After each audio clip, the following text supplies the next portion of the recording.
Então, o nosso tema, demissão de servidor público, né? Do que a gente está falando exatamente? Né? Porque há muita confusão em relação do que de fato é demissão de servidor público. Né? Hoje a Constituição trata a questão da demissão do servidor estável, né, aquele que já foi aprovado no estágio probatório, no artigo 41. E são 3 formas que nós temos hoje de um servidor ser demitido, de ocorrer a perda do cargo público, e estão previstas no parágrafo 1º do artigo 41. A primeira, em virtude de sentença judicial transitada em julgado. Então, o servidor sofreu um processo e um dos efeitos dessa condenação seria a perda do cargo público. Essa é a primeira hipótese. Essa primeira hipótese a gente não vai tratar aqui, né, porque cabe ao judiciário levar esse procedimento a cabo. Né. A segunda é mediante processo administrativo em que lhe seja assegurada a ampla defesa e o contraditório.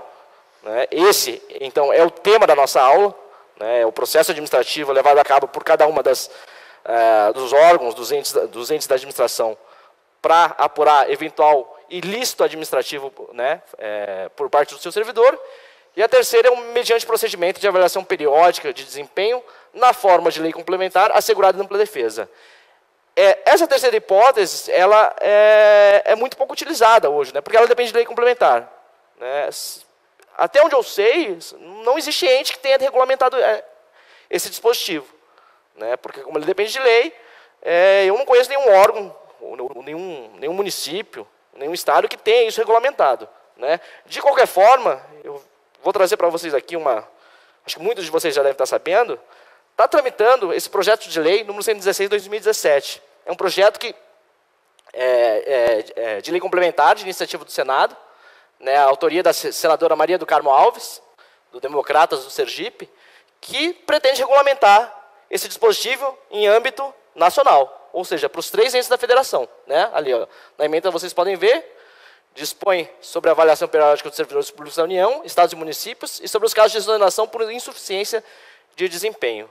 Então, isso está em trâmite no Senado, já foi aprovado na CCJ.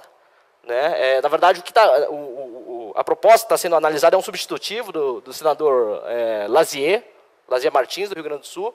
Mas, para vocês ficarem sabendo e, se quiserem acompanhar, esse é o número do projeto de lei. Eu acho que a chance desse projeto ser aprovado e ser convertido em lei é muito grande. Né? Há um clamor muito grande da sociedade a respeito, né, dessa questão da avaliação periódica de desempenho dos servidores públicos. Né?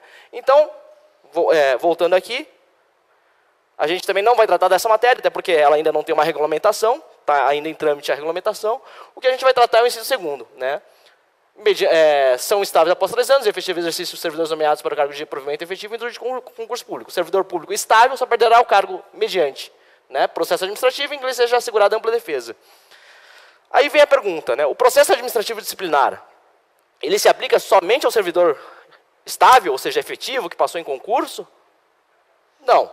Né, essa é uma questão que vai além, apesar da Constituição falar, né, que é uma das formas do servidor estável perder o cargo. Ele também se aplica, primeiro, a comissionados, tá? Apesar de não ser usual, né? Porque o que acontece? Em geral, o comissionado, ele às vezes comete uma falta funcional, acaba que simplesmente ele é exonerado. Como existe essa prerrogativa, né, da autoridade de nomear e exonerar, né, ad nutum, como falam, em geral, na maioria dos casos, não é aberto processo disciplinar, e o servidor é exonerado. Entretanto, o comissionado, né, há um dever da administração de apurar as faltas funcionais, inclusive do servidor comissionado. Né? Por que disso? Né? Primeiro, pelo próprio dever, né, de você apurar, né, irregularidades da administração, e segundo, porque hoje a pena de demissão ela tem alguns efeitos, além da perda do cargo. Né? Eu não sei no município de vocês, mas aqui em Curitiba, por exemplo, foi aprovada a chamada Lei da Ficha Limpa do servidor público. A pessoa hoje, para ingressar no serviço público, além de passar num concurso, ela tem que preencher uma série de requisitos. Um desses requisitos é não ter condenação em processo administrativo disciplinar. Né? Não ter pena de demissão em processo administrativo disciplinar. Então, por conta desses efeitos, é que o ideal é que, ainda que se trate de cargo comissionado, havendo ocorrência de uma infração disciplinar, essa venha a ser apurada, né? O servidor responda ao processo. Durante esse período em que ele está sob investigação ou sobre se defendendo no processo administrativo disciplinar, fica vedada, então, a sua exoneração. Ele não pode nem a pedido e nem, em princípio, a autoridade exonerar esse servidor. Ele vai ficar respondendo a esse processo até que se apure, então, a sua responsabilidade acerca do fato, do ato de infração disciplinar. Tá? Segunda questão, servidor em estágio probatório pode responder a processo administrativo disciplinar? Sim. Né? Uma coisa que é importante a gente não confundir. Uma coisa é a avaliação especial, né, visando a aquisição da estabilidade, outra coisa é a questão disciplinar. Né? Até porque, na questão disciplinar, eu estou vendo o cometimento de uma irregularidade, de um ato ilícito administrativo. Ao passo que, na avaliação de desempenho, eu verifico se o meu servidor tem condição de exercer aquele cargo, né, para o qual ele prestou concurso. Tanto que os efeitos são diferentes. Né? No caso de um PAD, um servidor em estágio probatório que responda a um processo administrativo disciplinar, a pena, caso ele seja desligado da administração, é de demissão. Né? Isso gera efeitos, inclusive, naquela questão que a gente comentou agora há pouco, da lei da ficha limpa. Se ele for tentar um novo concurso, aquilo lá pode causar problema para ele. No caso da avaliação de desempenho, né, da reprovação no estágio probatório, não é uma pena, ele simplesmente é exonerado. Né? A exoneração não é uma pena, é um desligamento, ele, né, deixa o cargo, mas ela não tem esses efeitos de penalidade.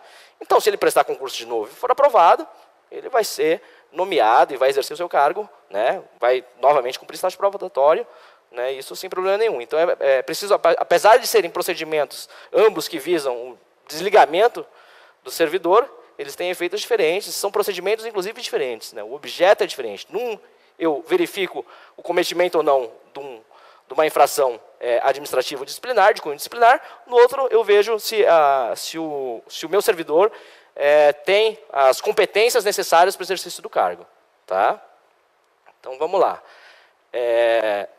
Posto isso, a gente vai começar a trabalhar, então. Vocês já tiveram, acho que um primeiro painel, se não me engano, da parte de direito material, né, de infração administrativa e tal. Hoje a gente vai tratar, então, mais questão de procedimental. Tá? Acho que vocês tiveram com o professor Jonias, né, acho que no primeiro módulo. Né? Então, a primeira coisa é a gente fazer essa distinção dos diversos procedimentos ou ritos que, em geral, estão presentes nos estatutos funcionais. Né? Vamos falar de sindicância, então. Quando eu falo sindicância, né, em geral, os estatutos trazem dois significados para a palavra sindicância. Elas tratam de duas coisas distintas. Tá? Há estatutos que tratam das duas formas, há estatutos que tratam de uma forma só. Tá? A sindicância, quando eu falo em sindicância, eu posso estar falando ou de um procedimento ou de um processo. Tá? O que diferencia o procedimento do processo? Alguém poderia me dizer o que significa, o que diferencia? Quando eu falo que não, isso é um processo, não, isso é um procedimento. Alguém tem ideia de qual que seja a diferença básica disso?